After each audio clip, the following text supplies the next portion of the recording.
What's up? My name is Chuckie, and you're watching Toasted.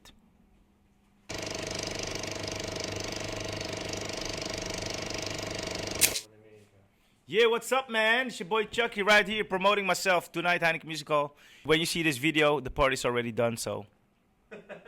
Rolling. Yesterday Poland, now the Netherlands, tomorrow Aruba. How do you keep up? I hardly keep up. The traveling is really heavy. But I think that's also the challenge, you know. Try to stay focused and try to maintain.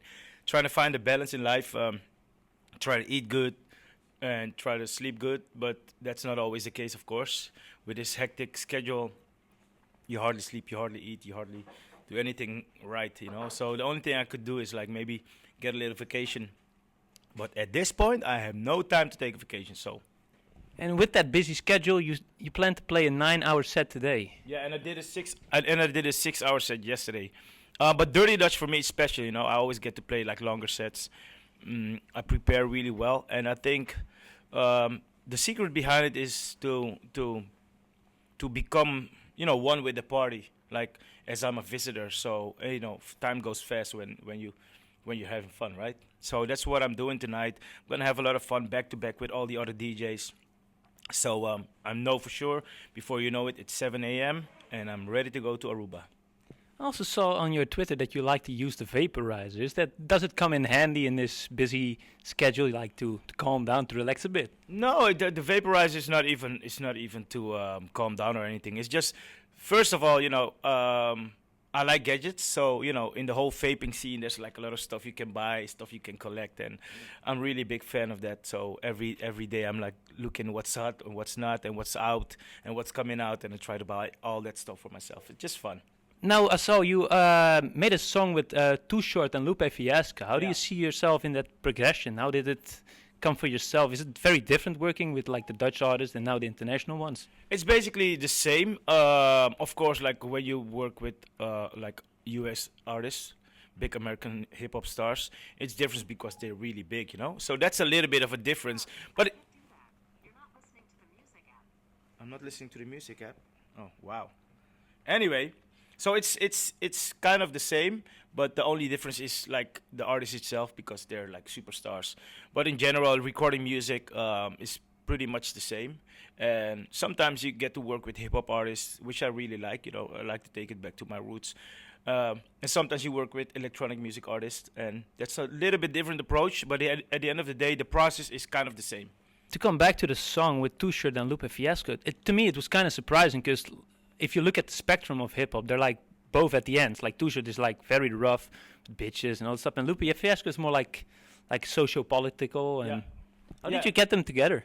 First of all, I know them both very well, and I think the reason why they both jumped on the song is because you know they kind of like the beat. So when I played the song, I remember I was in LA, and when I played the song for Lupe Fiasco, he was like, "Oh shit, this beat is tight." So a couple of weeks after, he sent me his verse. And then I called Too Short because I had like little space left on the track. So I'm like, yo, Short Dog, you got to jump on this track. So he did it. And, you know, I'm happy with the outcome of it. Of course, I know that your roots are also in the hip-hop. Yeah. Would you like ever consider doing a whole hip-hop album with one artist or like different kind of artists all featuring on your beats? Yeah, definitely. You know, I would love to produce a hip-hop album. But unfortunately, there's not a lot of time, you know. So I try to combine it with the music I make. Sometimes it has hip-hop influences, but if I ever get the chance to produce a full-length hip-hop album, I will definitely do that. Which would be your number one choice? Number one choice would be Jay-Z, Kanye West, guys like them, yeah. J. Cole, I like really a lot. I really like him. I like Drake. But there's a lot of great rappers out there, yeah. After tonight, you go back to Aruba. What's in the planning for the rest of the year?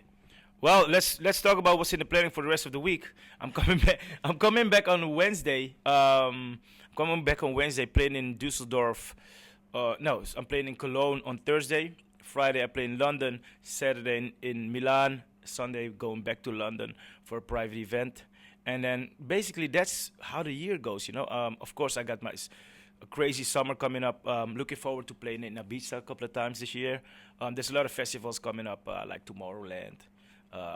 Mysteryland, Dance Valley, all those big festivals. Also Electric Daisy. So I'm basically just riding the wave, doing like a bunch of gigs all over the world. Doing, of course, like an Australia and Asia tour. But that's pretty much how I spend my time. Last question: could you name me 3 of your favorite records and why? Name me 3 of my favorite records. I would say one of my all-time favorite records is Natural Mystic by Bob Marley. Why is just the vibe of the record and the message behind it. 2 is Jay-Z, I Just Wanna Love You. It's one of my favorite club records to play. And Is it also because of the beat or just the rhyme? the vibe, the beat, the way the record is put together by Pharrell, great production, and Jay-Z, of course, killing it. It's a fun record, and it's just, it's a really good feel-good record for me. Like I play it every now and then just to listen to it, and I just zone out. It's fun.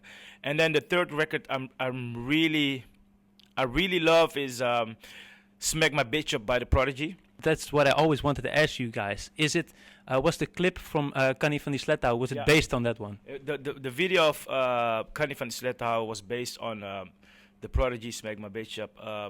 I wasn't even involved in the whole process of the video. They surprised me, so I was playing, and they filmed me, and they made it part of the video, which is funny.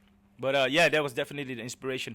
And also with that track, Connie van die Slettau, I wanted to make a track that, first when you hear it, you don't really realize that it's a Dutch hook, and then you're like, oh shit, it's Dutch, and that was the whole vibe about it. And back then when I made the track, it was really new to have like an electro beat and then have like a guy rapping all over it, and I think that record was pretty much a game changer in Holland as well. Oh, it was a big hit, especially at my high school. It was great. It got banned from every single TV and radio, of course. But hey, we're rebellious like that. It's crazy, after all these years, 23 years in the game, and still going crazy every weekend, having fun, and I love my job, man. All right. Thank Chuckie for your interview.